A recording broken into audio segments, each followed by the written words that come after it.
ಈ ಪಟಾಕಿ ನಿಮ್ಗೆ ನೆನಪಿದ್ಯಾ? ಹಾವಿನ ಪಟಾಕಿ ಅಂತ ಕರೀತಾ ಇದ್ವಿ. ಇದನ್ನು ಹಚ್ಚಿದಾಗ ಇದು ಬಹು ಎತ್ತರಕ್ಕೆ ಉಬ್ಬಿ ಬರೋದನ್ನ ನೋಡಿ ರೋಮಾಂಚಿತಗೊಳ್ತಿದ್ವಿ. ಇನ್ನು ಯಾರಾದ್ರೂ ಮನೆಯಲ್ಲಿ ಟಿವಿ ನೋಡುವಾಗ ಅದು ಕಾರಣಾಂತರಗಳಿಂದ ಸಿಗ್ನಲ್ ಸಿಗದೆ ಕೆಟ್ಟು ಈ ರೀತಿ ಕಪ್ಪು ಬಿಳುಪಿನ ಸಣ್ಣ ಚುಕ್ಕೆಗಳು ಮೂಡಿದಾಗ ನಮಗೆ ಎಷ್ಟು ಬೇಸರವಾಗ್ತಿತ್ತಲ್ವಾ? ಇದನ್ನ ಸರಿ ಮಾಡೋದಕ್ಕೆ ಮನೆ ಮೇಲೆ ಹತ್ತಿ ಆ ಡಿಶ್ ಆಂಟೆನಾವನ್ನ ಅತ್ಯಂತ ಜಗ್ಗಾಡಿ ಅದನ್ನ ಸರಿಪಡಿಸುವಂತ ಯತ್ನವನ್ನ ಮಾಡ್ತಿದ್ವಿ.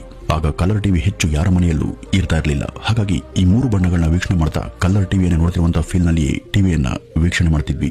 ಆಗ ಗಾಳಿಪಟದ ಸೀಸನ್ ಬಂದಾಗ ನಾವೇ ಗಾಳಿಪಟ ತಯಾರಿಸಿಕೊಂಡು ಅಥವಾ ಸಂತೆಯಲ್ಲಿ ಗಾಳಿಪಟವನ್ನ ಖರೀದಿ ಮಾಡಿ ಅದನ್ನ ಗಾಳಿಯ ಸಮಯದಲ್ಲಿ ಗಗನಕ್ಕೆ ಉಡಾಯಿಸ್ತಾ ಸಂಭ್ರಮಿಸ್ತಾ ಇದ್ವಿ. ಅವೇನಾದ್ರೂ ಮರಕ್ಕೆ ಸಿಕ್ಕಾಕೊಂಡಲ್ಲಿ ಮರ ಹತ್ತಿ ಅದನ್ನ ತೆಗೆಯೋದಕ್ಕೆ ಪ್ರಯತ್ನ ಪಡ್ತಿದ್ವಿ. ಗೋಲಿ ಆಡೋದು, ಬುಗುರಿ ಆಡೋದು, ಮರಕೋತಿ, ಕಣ್ಣ ಮುಚ್ಚಾಲೆ, ಕುಂಟೆಬಿಲ್ಲೆ, ಲಗೋರಿ, ಕಬಡ್ಡಿ, ಕ್ರಿಕೆಟ್, ಗಿಲ್ಲಿ ದಾಂಡು ಹೀಗೆ ತರಹೇವಾರಿ ಚಟುವಟಿಕೆ ಆಟಗಳನ್ನ ಆಡ್ತಾ ಮೈಕೈ ನೋವು ಮಾಡಿಕೊಂಡು ಮನೆಯಲ್ಲಿ ಬಯಸ್ಕೊಳ್ತಿದ್ವಿ. ಸದಾಕಾಲ ಚಟುವಟಿಕೆಯಿಂದ ಹಾಗೂ ಸಕ್ರಿಯರಾಗಿ ಇರ್ತದಂತ ನಮ್ಗೆ ಆಗೆಲ್ಲ ಒಳ್ಳೆಯ ಹಸಿವು ನಿದ್ರೆ ಬರ್ತಾ ಇತ್ತು. ಇವತ್ತಿನ ಮಕ್ಕಳು ಮೊಬೈಲ್ ಹಿಡಿದು ಸದಾ ಮನೆಯೊಳಗೆ ಇದ್ದು ಬೊಜ್ಜನ್ನು ಬರ್ಸ್ಕೊಂಡು ಚಿಕ್ಕ ವಯಸ್ಸಿಗೆ ದೈಹಿಕವಾಗಿ ದುರ್ಬಲರಾಗಿ ಕಣ್ಣಿಗೆ ಕನ್ನಡಕ ಹಾಕುವಷ್ಟು ವೀಕ್ ಹಾಗೂ ದುರ್ಬಲರಾಗಿದ್ದಾರೆ. ಗಣೇಶ ಹಬ್ಬ ಬಂದಾಗ ಸ್ನೇಹಿತರೆಲ್ಲ ಸೇರಿ ಮನೆಗೆ ಹಣದ ಚಂದ ವಸೂಲಿಗೆ ಹೋಗ್ತಿದ್ವಿ.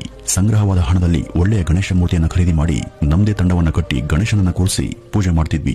ರಾತ್ರಿ ಮಲಗುವ ಮುನ್ನ ಹಿರಿಯರ ಮಡಿಲಲ್ಲಿ ತಲೆ ಇರಿಸಿ ಅವರು ಹೇಳ್ತಿದ್ದ ಕಥೆಗಳನ್ನ ಕೇಳ್ತಾ ಮಲಗ್ತಿದ್ವಿ. ಆಗ ನಾವು ಆಡದ ಆಟಗಳೇ ಇರಲಿಲ್ಲ. ಪಂದ್ಯ ಕಟ್ಟಿ ಆಡುವ ಆಟಗಳಲ್ಲಿ ಬಂದ ಹಣವನ್ನ ಸಂಗ್ರಹಿಸಿಕೊಳ್ತಿದ್ವಿ. ಸುತ್ತಮುತ್ತ ನಡೆಯುವ ಘಟನೆಗಳಿಗೆ ಕಿವಿಯಾಗ್ತಿದ್ವಿ. ಹೊರಗೆ ಅಡ್ಡಾಡುತ್ತಾ ಜಗತ್ತಿನ ಹಾಗೂ ಸಮಾಜದ ಆಗು ಹೋಗುಗಳ ಬಗ್ಗೆ ತಿಳಿತಾ ಇದ್ವಿ.